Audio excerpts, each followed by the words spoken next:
Olá pessoal, bem-vindos ao meu canal de esportes, eu sou o H. Vou falar com vocês hoje sobre o 390º Clássico Atletiba. Então, o clássico começou muito movimentado, com oportunidade para ambos os lados, e como costuma ocorrer ali no primeiro tempo do Atlético, o Atlético tem uma capacidade muito boa de criar situações de gols, mas nem tanto de finalizar.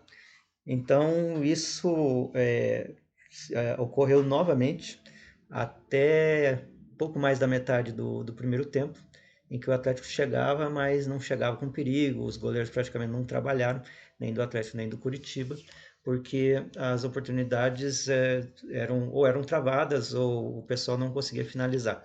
Mas havia um bom jogo ali, uma boa disputa de bola ali no meio campo. O Curitiba mostrando muita força ali na sua defesa. O Chancellor encaixou muito bem ali na equipe do Curitiba. Ele e o Leandro Castan têm feito bons trabalhos ali na zaga do Curitiba.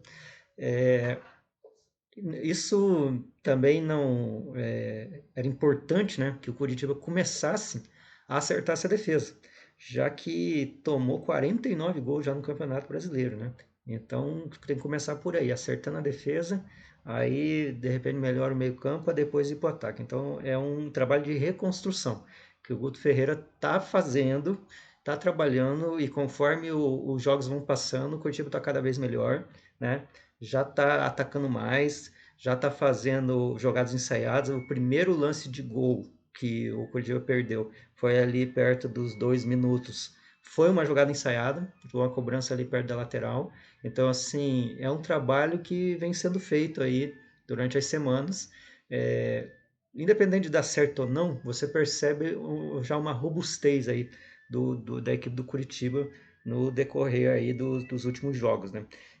Eu posso falar que eu venho acompanhando aí o Curitiba desde o início do campeonato, né? Então, não é uma coisa fortuita, não estou inventando, eu estou vendo aí a evolução do Curitiba diante dos jogos. Na segunda etapa, os dois times voltaram da mesma forma, e daí podemos perceber que o Curitiba já não tinha o ímpeto de atacar tanto quanto na primeira etapa. Lembrando que na primeira etapa o Atlético teve 2 gols anulados pelo VAR, legitimamente anulados, evidentemente, mas aquela questão milimétrica que só a situação eletrônica conseguiu detectar. Os 2 gols, né, que digamos assim, né, não houvesse a intervenção do VAR, provavelmente seriam validados ou anulados, o que quer que seja. A nota importante é que o Bandeirinha levantou a bandeira nos 2 casos. Então significa que ele estava muito atento, acertou nos 2 casos e foi lance eletrônico.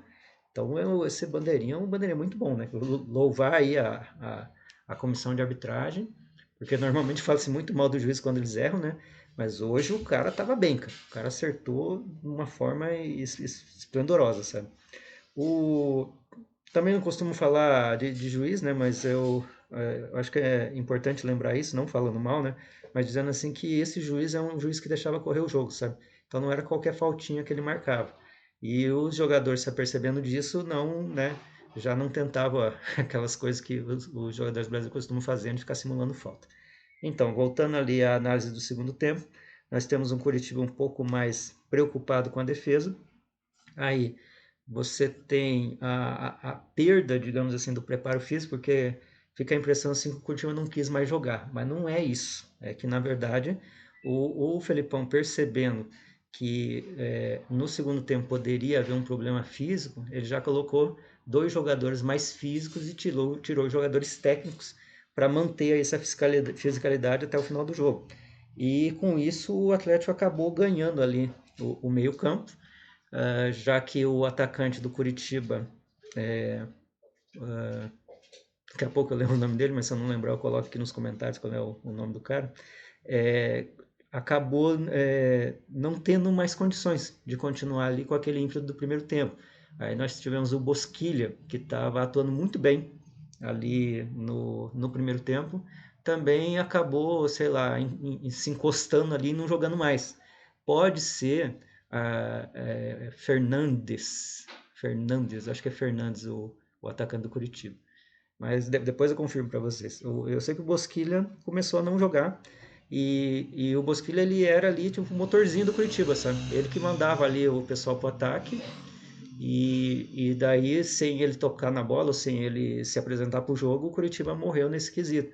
E o Guto Ferreira demorou a perceber ou tentou dar mais oportunidade, né? Porque o Bosquilha se apresentasse, ele acabou não se apresentando, acabou trocando o Bosquilha. E então, com isso, o Curitiba começou a recuar e começou a viver de contra-ataques. E chegou até um momento que eu diria assim que foi uma das três grandes oportunidades que o Curitiba teve no jogo, que foi uma cobrança de falta, e o Bento se mostrou o melhor goleiro do mundo, como eu digo para vocês. Né? Toda vez que o Bento fizer uma grande defesa, eu vou dizer que é o melhor goleiro do mundo, que para mim o Bento é realmente o melhor goleiro do mundo. Na sequência, o Atlético teve uma grande oportunidade e devo garantir aqui ao torcedor do Curitiba que agora o Curitiba tem goleiro, porque a defesa que o Gabriel fez hoje é defesa de goleiro de seleção, tá? Então, sem querer assim, entusiasmar muito, mas é a primeira vez em muito tempo que eu vejo um goleiro do Curitiba ter uma estabilidade assim de atuação. Nenhum dos gols que o Curitiba sofreu nos últimos jogos foi culpa do Gabriel. O Gabriel trabalhou muito bem e ele foi vencido aí nas bolas que entraram aí dos atacantes, né? Então, eu acredito o seguinte, que o Curitiba ele fez o que ele pôde, né? Acho que tem realmente essa questão do preparo físico aí, o departamento de fisiologia pode falar a respeito disso, né, do que está acontecendo. Eu vejo o Curitiba morrer fisicamente em alguns jogos, né? É, podemos aí citar o jogo contra o Fluminense, né, que acabou tomando muitos gols ali no final. E eu vejo muito receio mesmo, né, dos próprios jogadores. Essa personalidade, né, que o Curitiba tem dentro de casa, essa força que o Curitiba tem dentro de casa, ele perde quando ele sai para jogar fora de casa. Então, de novo, né, a questão psicológica, eu venho dizendo, né, tem uma questão psicológica muito séria aí com esses jogadores, porque assim, se eles têm esse gabarito, essa capacidade de jogar dentro de casa e não conseguem jogar fora, é a questão psicológica. Aí, a questão física, mesma coisa, departamento de fisiologia, de repente verificar quem que está realmente na condição de jogar, se pode jogar um tempo, se pode jogar menos. E, claro, evidenciar que o banco do Atlético é um banco mais forte do que o banco do Curitiba, porque quando precisou das substituições, você troca nomes e mantém ali a mesma pegada, né? A mesma fisicalidade. Enquanto com o Curitiba você troca e você perde um pouco em qualidade, né? Infelizmente, né, para quem gosta, né, não sei do Tony Anderson, infelizmente o Tony Anderson é uma grande decepção, né? E não é a primeira vez que eu venho falando isso, sabe? Eu venho falando isso já há algum tempo, que o Tony Anderson, ele perdeu toda aquela capacidade que ele tinha de grande jogador. E de repente agora que entrou, ele entrou ali no finalzinho do jogo, ali faltando 5 10 minutos, e ele acabou cometendo o erro que determinou a vitória do Atlético. O Atlético venceu com gols 47 do segundo tempo, por um erro do Tony Anderson, né? O Tony Anderson entrou ali para marcar, para evitar corredor, para pagar meio campo, essas coisas. E o que acabou acontecendo foi um erro dele, né? Que ocorreu o gol. Mas, como é um jogo de equipe, né? Não pode dizer assim, pô, é o Tony Anderson. Não é um jogo de equipe. Então, assim, se o Curitiba fica mais no ataque, se o Curitiba não perde meio campo, se o Atlético não tem toda essa intensidade, se você tem um planejamento de jogo diferente, né? O erro faz parte do conjunto da obra, faz parte da equipe. Quando um erra, todo mundo erra.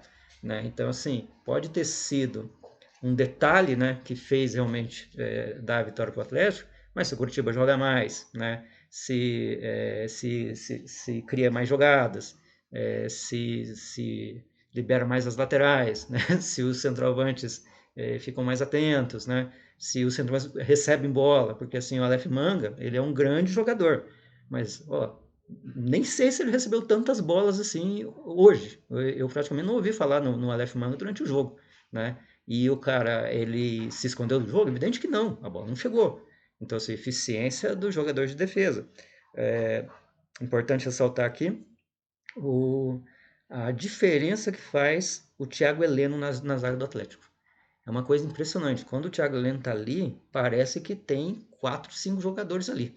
Porque ele tá na esquerda, ele tá na direita, ele cabeceia, ele se joga, ele, né, faz, dá peixinho, ele faz lançamento, ele fez até lançamento. Quer dizer, o Thiago Heleno é importantíssimo para o Atlético. Tanto que você pega aí jogos que o Thiago Heleno não jogou, o Atlético tomou 5 gols de cabeça, né? Pega aí o Strongest, Flamengo, o Thiago Heleno não tá jogando. Normalmente, quando o Thiago Heleno não joga, o atleta toma muito gol, porque o Thiago Heleno é o cara que organiza, né, o pessoal ali, não só pela presença, mas assim, pela liderança, né, porque assim, eu acho que ele enxerga ali onde que tem que marcar, fala pro cara, marca lá, marca aqui, quando ele não tá, não tem essa orientação, fica um pouco mais difícil pro pessoal. Então, quando o time comete, digamos assim, alguns erros, tem que lembrar do mérito do outro time também. Então, ou se o time não conseguiu atacar, também é mérito da defesa do outro time. Se o time não consegue articular jogadas no meio campo, é porque os volantes estão bem postados, é porque os laterais estão bem atentos. E também quando você toma gols, não é que os seus zagueiros jogaram mal. Às vezes é competência do atacante. Não é que o seu goleiro não se posicionou, é competência do atacante. Então, assim, tem que reconhecer esses méritos, saber que o futebol é assim mesmo, né? Você joga para ganhar, para empatar e às vezes perde, isso faz parte do jogo, mas o que é importante ressaltar aqui é que essa derrota para o Curitiba seja pedagógica, entendendo que está ali a 3 pontos da zona do rebaixamento, tem totais condições de ficar na primeira divisão, ainda tem 7 jogos pela frente. Na próxima semana vai pegar o São Paulo ali para completar esse 32º jogo. Vai ser fora de casa, a esperança de ganhar é a mesma de sempre, né? Muito difícil, mas tem que jogar e tem que fazer o máximo para conseguir esses pontos. Porque no final das contas, se o Curitiba ficar na primeira divisão, vai acabar ficando por número de vitórias. Porque é o time que mais perde, é o time que mais toma gol. Mas ganha também. Tem ganhado e ganha em casa. Então, assim, essas vitórias é que vão acabar determinando se o Curitiba vai ficar ou não na primeira divisão. Por enquanto, a situação está um pouco tranquila. Com 3 pontos acima da zona do rebaixamento, a situação está tranquila. Ainda mais que tem um jogo a menos. Mas não está descartada ainda a possibilidade do rebaixamento. Então, falei mais do Curitiba agora, né? Mas falando também um pouco do Atlético, nós temos essas mesmas dificuldades de sempre. Então, o primeiro tempo normalmente do Atlético não é muito bom. Eu acho que o pessoal fica tateando ali para tentar buscar a forma de jogar. Tem essa capacidade criativa muito boa, mas infelizmente o Atlético não tem um bom finalizador.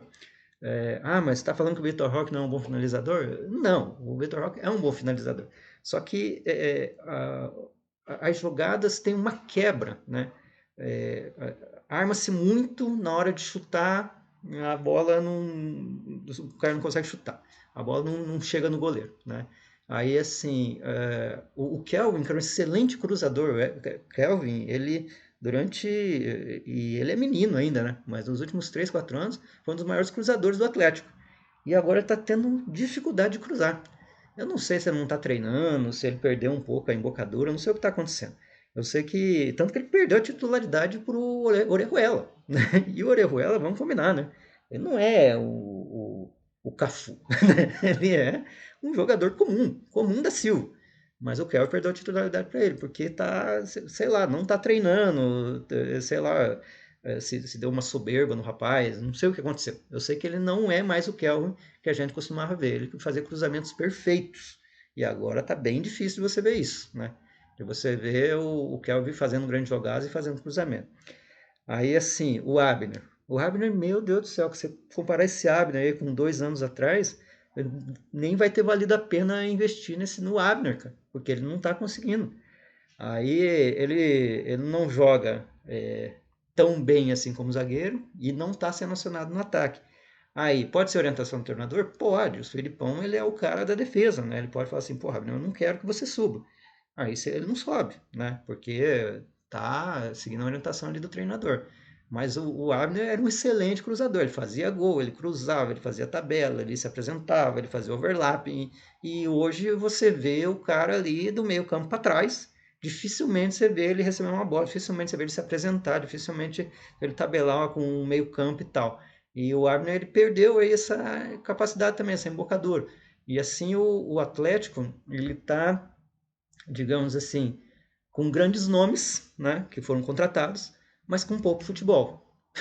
Aí pode se atribuir a muitas situações. De novo, estilo do treinador. O Filipão não é o treinador de ataque. Ele não é do estilo do ataque. Ele é o estilo da defesa. Então, aí ele gosta do Pablo, porque o Pablo ele vai lá, cabeceia e vem aqui defender. Fica cabeceando aqui na zaga, fica dando carrinho, às vezes toma cartão amarelo.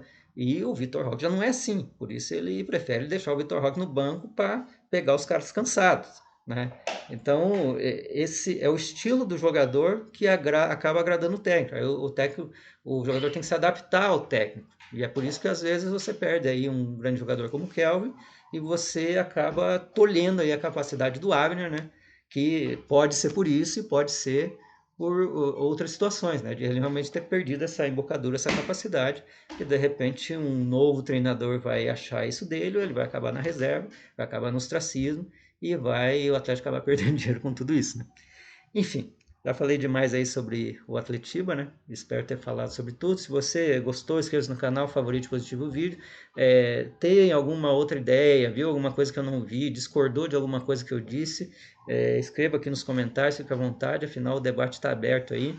Não sou dono da verdade, como vivo dizendo para vocês aí. Se quiserem falar, fiquem bem à vontade para falar a respeito aí do que você achou dos jogos. Divulgue aí nas suas redes sociais, continue comigo.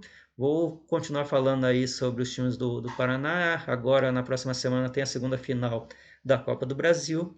E no próximo fim de semana, vou falar aí sobre os times do Paraná e seu caminho aí até o final do Campeonato Brasileiro. Bom dia, boa tarde, boa noite, boa hora.